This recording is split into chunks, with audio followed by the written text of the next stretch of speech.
Welcome to CGI Federal Voices, where CGI Federal's experts share insights on the latest in federal government management, policy, and technology. I'm your host, Pete Tseronis, coming to you from the CGI Federal Studios in Fairfax, Virginia. We're here today with Brad Schoffstall, a vice president within CGI Federal's Health and Social Services Business Unit, and Donna Seymour, director of consulting services at CGI Federal. Great to see you both. Yeah, good seeing you. Super excited today. We're going to have a lively discussion on something that is on everyone's mind at all time in the federal government industry, and it's the influence of data on mission. Donna, you've got 42 years in the United States government. You've been here for a couple at CGI Federal. You've been a chief information officer, a chief security officer, a deputy chief human capital officer. There's probably others that you've served in, and that's pretty amazing. And what a wide swath of experience working with technology and then mission ownership from cyber analytics and data modernization and just project management in general. So we're looking to tap into some of that wisdom and understand a bit how you have that conversation with data owners. And then over here, we got Brad, who 3 decades, if not more, in the IT modernization realm. He's a member of CGI Federal's North American Health Industry Council. Correct. You are also a GMU patriot, George Mason, that is. So I'm excited to sit with 2 George Mason patriots here. But why don't we start with you and talk a bit about that journey? And then we'll come to Brad of how it influenced you, how it informed you, and how you're bringing that to CGI Federal and doing great things. Okay. Thanks, Pete. It's great to be here today and with you and Brad. I've had just a great career in federal service. Started when I was 18 and mainly got into it because I saw the life my parents had. They were both federal civil servants. My dad was an engineer, and my mom started out as a secretary and worked her way up to a business financial manager of major weapon systems. And I really enjoyed my childhood and all the things that they were able to give me because they had dependable jobs and good benefits. And so I really got into it from that perspective. When I got in, it was back before computers existed. And so I had the pleasure of, when they first started issuing computers and they gave them out to senior executives and all the big leaders, they were like, what am I going to do with this? So they threw them over to me. And that's how I got into computers. And so as a GS2 secretary, I got into the MagCard typewriters and went on to computers and worked my way up, got my IT computer science degree at George Mason, and just kind of worked mostly in IT, but then I branched out to business, and that's where I really found the joy and the passion that I had. Because when you branch out to business, while IT is complex, and back then it was even more complex, business is much more complex because of the way that it integrates across business units. And so that was really amazing to me, and why I say I had an amazing career because I got to bounce around. I got to be in HR, I got to be in financial management, got to be in program management. And what that allowed me to do as a senior executive then was kind of mesh those together. And I could understand what my colleagues in other positions were experiencing and why they were having issues. And so I think it helped me collaborate and work better with them. Well, I'm going to riff off some of that because that's an amazing shortened version. If anybody who's listening wants to read about Donna Seymour, there's a heck of a lot more in there that's pretty amazing. But just the fact that you, and frankly, like me, I grew up in government. I started as a GS7 and finished as SES. And while I didn't have the chance to kind of delve into some areas like acquisition, I was a technologist that grew up in it. It's funny you mentioned computers. My mother still says, "Oh, my son's in computers," and I love you, Mom. But no, I'm a technologist, and I think we have figured out. Brad, I'm sure you're going to have a comment on that. Is that we all are learning while it's evolving in front of us, and technology is just moving at a rapid pace. It's so important, and we'll get into this too. The collaboration needed between government and industry, and I know CGI Federal and its culture emphasizes that. So thank you, and we'll get into some of that. Brad, your story, your passion, your journey. Right. So it's interesting. I've been in IT my whole life. My grandfather was a pioneer in IT after World War II, working with IBM, and he was in the Navy. And then my dad went in IT, two uncles in IT. So there was a lot of IT in our family growing up. And so my first job, I was in actually working while I was in college, was in the financial area. So I started in the financial area. It was insurance related. So yeah, so I've been in financial services my whole career, but on the IT side. So I like to build things, and an idea of programming was like building a system was very appealing to me. So of course I started with mainframes and doing systems level work. So operating system work. So I did that for the first 10 years or so. And I was working on a very difficult problem at a bank was having where their systems were crashing, and figured out what it was. And there was someone there who was a consultant who said, you would make a good consultant. And so I came to AMS, which was then later went in acquisition with CGI. So I've been with AMS CGI for 32 years. All in the financial areas. So even though we're in the health and social services group, I work mainly with the Medicare program and then Social Security, which of course is retirement insurance and disability. So I'm passionate about government helping citizens and having the technology and the right data at the right time to actually improve citizens' experience with government and ultimately their lives. Well, I as we move into the discussion where we'll hit on the complexity of governance with data, obviously culture, and the many hats people wear in government. The government, again, 25 years in my journey, just bringing people together to have the conversation requires a lot of patience and understanding of that other person's use of data, in this case, or their mission. Right? CIOs, as a result of the Klinger-Cohen Act, were born overnight. And all of a sudden it was, you're in charge of all the IT. And then I can tell you, there's a lot that you have to go and understand how people who are in the mission space, I think of DHS and their many missions, or like a lot of agencies, how they use IT and apply it. So, you hit on a few there, Brad, financial sector, we talked Homeland Security, you mentioned Social Security. These are the sectors that our country calls critical sectors. And the data, as a result of so much connectivity today, I wrote down when you said, data centers, it was one thing to put a data center together, but the data now that we have to manage and turn into information to make those life-saving decisions in many cases is where you both have a lot of knowledge to share. So let's jump right in. Data modernization. There are words like you have to have good planning and resourcing. There's change management. There's policy. There are processes and procedures, harmonization, and then, of course, technology. The sea of data governance, and to modernize and transform, it takes a village. With some of that term, what's some advice you can give to, say, an industry person, and now being on this side, how to have those conversations around the many facets of a data governance program? I think, first of all, what I would offer to them is be inclusive.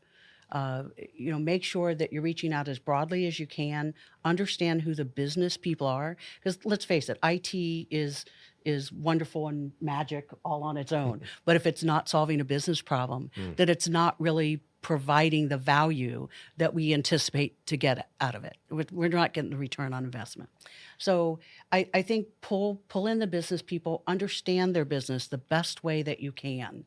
That doesn't mean you have to understand everything that they know, but help them, to pull out of them what they know so that you can understand their business well enough to understand the connections to other business units.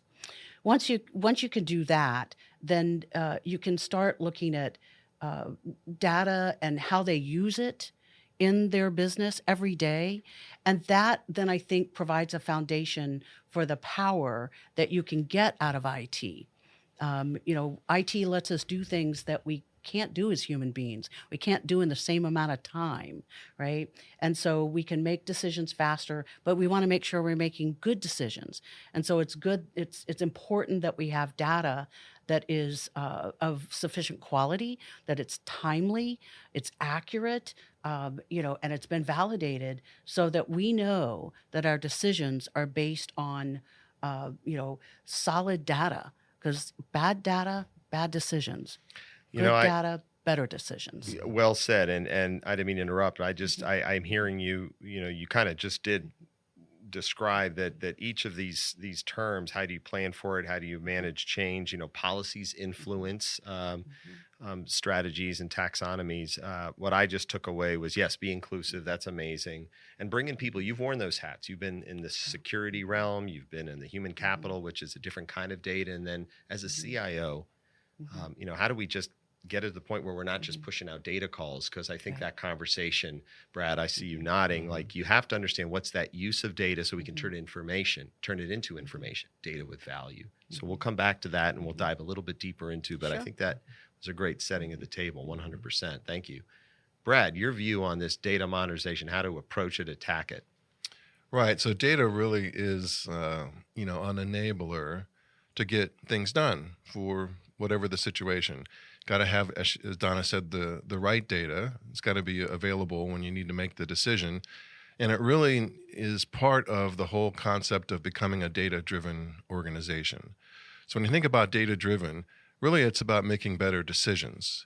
And so the decisions need to be based on what the data is saying. There's a lot of things that we hear on the radio or TV, society, especially when you think about finance or stock market, it's all data-driven. Well, what's the data saying? What's the analytics? And that's rightly so. I mean, you got to follow the data, just like you follow the money in some things. You got to follow the data and what it's telling you. But what's the end? When you think about data modernization, well, what are you after, right? Well, in the government setting, they're after improving the customer experience. So the customer experience, if you think of any of us going to a government website, we would want to get done what we need to get done, because usually if we're going to a government website, it's something that we have to do, right? So we want to get it done in a streamlined fashion, not have a lot of confusion. And so that's really focusing on that particular user journey. So it's all about what that person needs to get done, kind of front to back, and just streamlining it. And so in order to make that possible, you have to have the data modernization, but that focus is on customer experience, and then the technology supports that. So they all work together, but that really is the goal when we think about government providing services to citizens. It's really making it streamlined, making it understandable, making it as much as possible, a one-stop instead of having to go to a bunch of different places, especially if you think about somebody who is in a situation where they really need government benefits. Well, a lot of times they have to go to multiple agencies. And, just think about some of the stories we've all heard about people trying to do a coordination between agencies, or even a coordination of benefits across insurance. There's so many use cases where data modernization is a critical component of improving the customer experience. I appreciate that. And I'm going to come back, Donna, to say modernization. That means a lot of things to a lot of people. I tend to think you can modernize because stuff's getting old.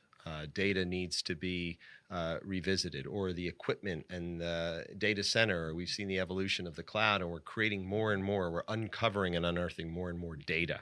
The needles in the haystack, the actionable intelligence that we want to glean. Tools are out there to do distilling of it. But the people process technology was something we talked and do talk a lot about, how they have to be in unison. If technology is not the problem, they're always going to be a tool to help us.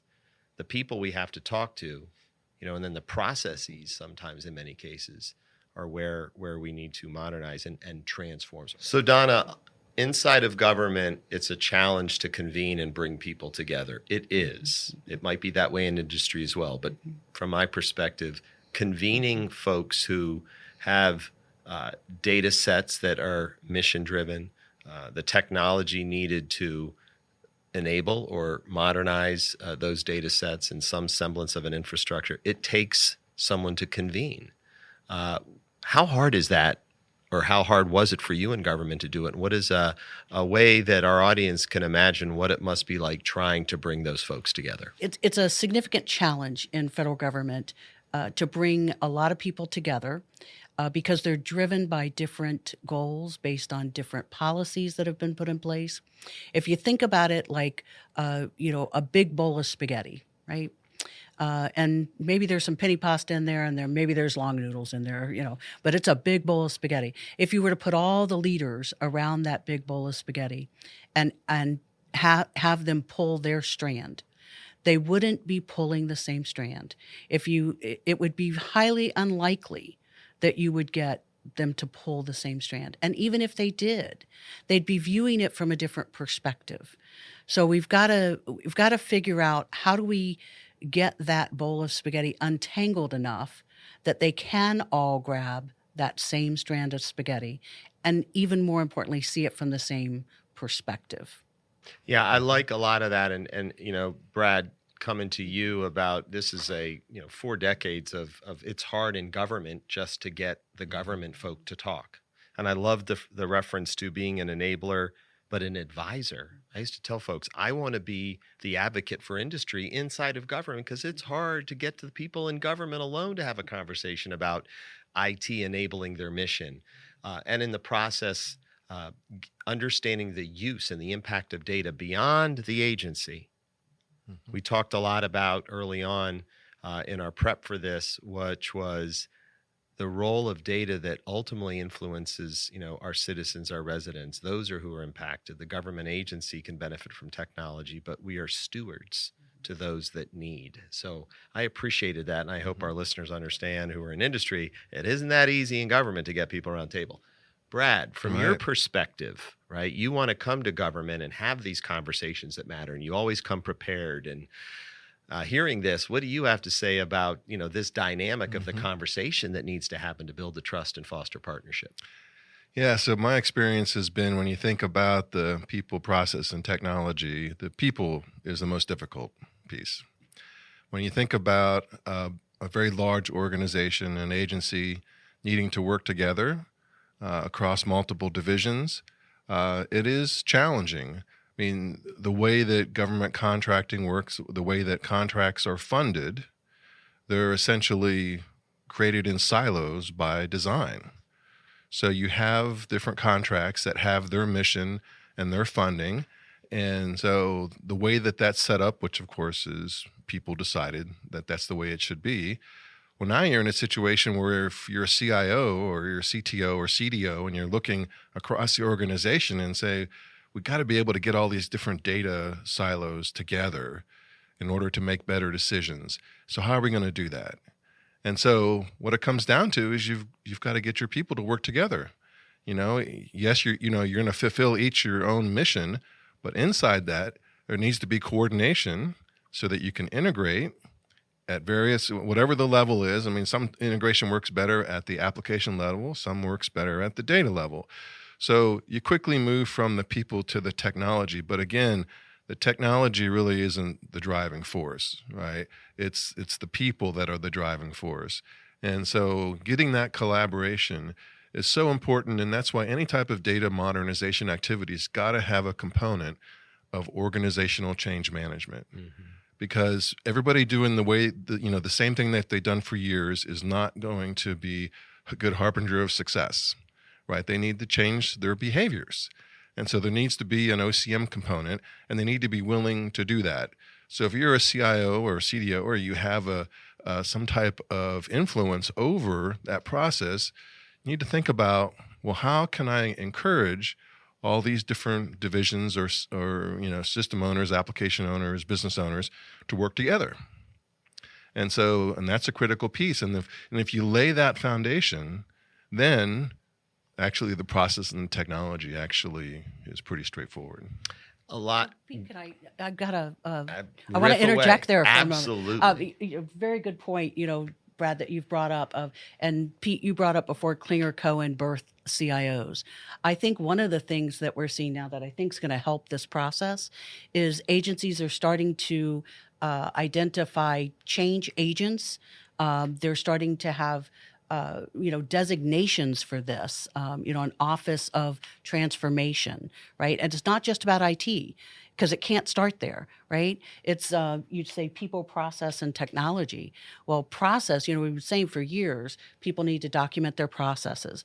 And by documenting processes, we're talking about understand what you do, but it's also understanding what you need from somebody, back behind you who's doing something, to do your job, and understand what you do and how it impacts the next person in the chain. That's how you really start to blend these processes and really understand the value of the process.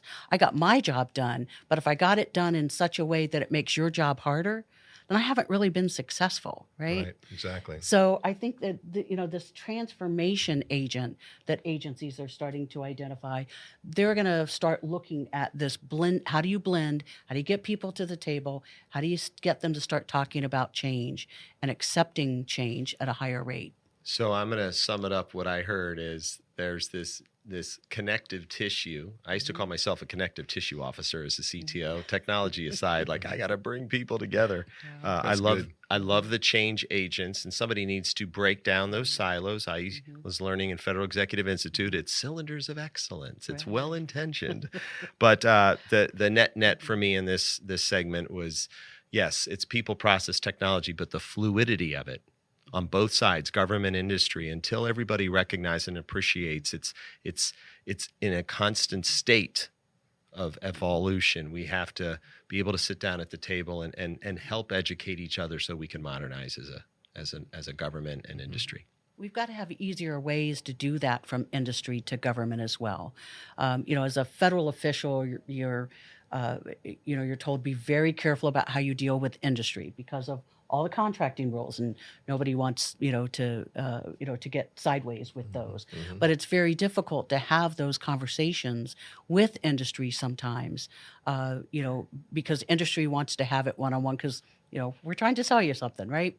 So they want to be the one to the table first. But it's very you've got to have those conversations in a more open, collaborative environment. Some agencies have figured it out with industry days or, tech days. They have, data exchanges and, different, data jams and all kinds of things like that I know I've done in, federal service to try to bring industry in and to do it in a way that doesn't, it's not about one particular company, but it's to share ideas. And I think that's not only good for federal government, I think it's good for the industry partners as well, because I know in my federal career, I've seen a lot of good industry partnerships come out of that, where companies will partner to win a contract because they both have good, unique ideas, but neither one of them can bring it to fruition completely. But partnering, they can do that.